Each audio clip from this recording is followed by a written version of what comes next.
But here's the point I wanted to make. God designed the church in such a way that people should give to the house of God. Even when the church becomes self-sustainable, you don't give to the church because it lacks. It's because it's a requirement of worship, number one. It's a requirement of worship. When you study the Bible, you find that men of old and men of the Spirit worshipped God with a sacrifice.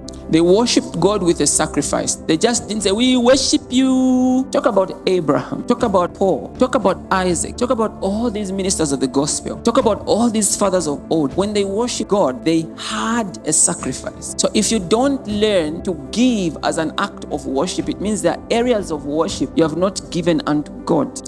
There are even some places where God said, don't appear before me empty-handed. He says, all men who are 20 and above, he says, you must not appear before me empty-handed. That's not a legal requirement. That's an act of worship which provokes a release. Let me tell you something. Did you know that demons hate offering? You think when you're taking offering, they are stealing from you? Do you know evil spirits hate the idea of an offering? Because they like the idea of an offering. There's no spirit which is against an offering. It just depends on where you're taking it. A lot of people found themselves entangled in a relationship with a spirit because of an offering which was taken to an altar. If you take money to a shrine, you will come back engaged with the spirit, because that offering is what is connecting you to that spirit. It's a sign of honor. It's a sign of worship. It's a sign of allegiance. It's a sign that you are on the same team. When you give, that's why the Bible says, and God is able to make all grace abound, that having all sufficiency, you may abound unto every good work.